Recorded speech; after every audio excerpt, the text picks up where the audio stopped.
अच्छा सर, अगर पूरी मार्केट धोखे में आ जाए, मतलब धोखा शुरू कर दे, तो एक ताजर जो हलाल कमाना चाहे उसके बारे में क्या तरीकाकार है? कुछ भी नहीं कर सकता, सब्र ही करेगा भाई।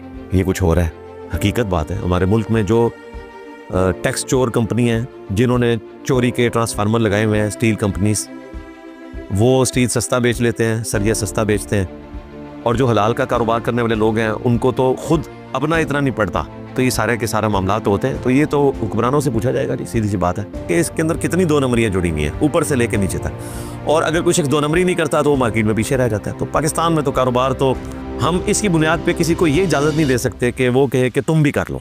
मैं तो ये कहूँगा कि भाई हराम हराम है, चाहे पूरी दुनिया हराम कर रही है। मैं आपको अपना बताऊँ, हमने यूट्यूब चैनल को वीडियो एड्स के ऊपर मोनेटाइज नहीं किया हुआ।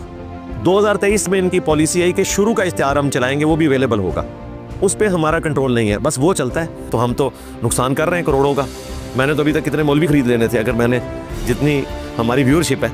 लेकिन अल्लाह का शुक्र है, अल्लाह ने इसी में बरकत दी है। पार्टनरशिप होती है और इन्वेस्टर होता है, उनको अगर हम साथ मिलाते हैं, किन किन चीज़ों का ख्याल रखा जाए? स्लीपिंग पार्टनर के तौर पे इन्वेस्टमेंट करवा रहे हैं आप। एक इन्वेस्टमेंट हो, एक हमारा एक्टिव पार्टनर होता है, दोनों के बारे एक्टिव ने तो मेहनत करनी है ना जी जी। तो उसमें एक बुनियादी चीज़ है कि नुकसान की सूरत में नुकसान सारे का सारा स्लीपिंग पार्टनर ने उठाना है, जिसकी इन्वेस्टमेंट है।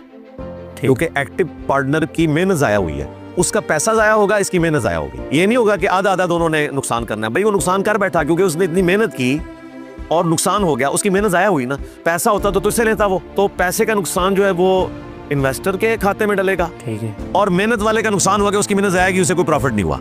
अगर हम काम 60-40 में या 70-30 में कर रहे हैं, 30% हम प्रॉफिट इन्वेस्टर को दे रहे हैं, अगर नुकसान होता है फिर भी फुली उस पर डाल। ना ना ना ना, आप जो प्रॉफिट गेन कर रहे हैं ना, उसकी परसेंटेज रखें कि अगर मैं 1000 कमाऊंगा जी जी तो 500 दूंगा, और कल को अगर मैंने 500 कमाए फिर 250 दूंगा। ठीक है। लेकिन अगर वो कहे कि मुझे 500 ही दो, जी जी तो ये सूद हो जाएगा। ठीक है। और ये आपने प्रॉफिट की परसेंटेज को फिक्स करना है, उसकी इन्वेस्टमेंट की परसेंटेज को फिक्स नहीं करना। यानी कि 1 लाख के बदले ये दूंगा, ना ना ना ना, 1 लाख से जो कमाऊंगा ना, उसका इतने परसेंट तो मैं दूंगा। लेकिन किराए के मामले में डिफरेंट चीज़ है।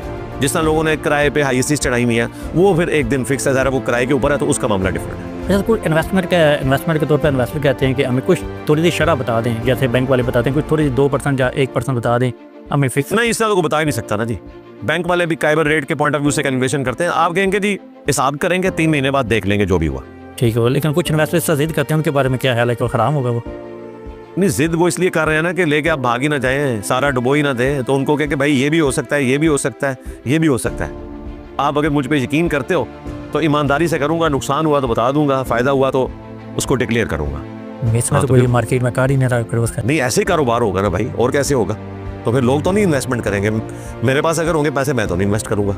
काफिर ये कहते थे ना कि सूद भी तो कारोबार की तरह है, उसमें भी तो आप फर्क करते हैं ना। देखें, मैं आपको 1 करोड़ रुपया दूं और उसके बदले महीने का 1 लाख रुपया लूं तो सूद है। लेकिन 1 करोड़ का मकान दूं आपको और 1 लाख रुपया किराया लूं तो हलाल है। चीज तो एक ही नजर आ रही है, लेकिन कमोडिटी का फर्क है। जिस तरह निकाह और बदकारी में इजाबो कबूल और हक महर का फर्क है, बाकी तो सब कुछ सेम है।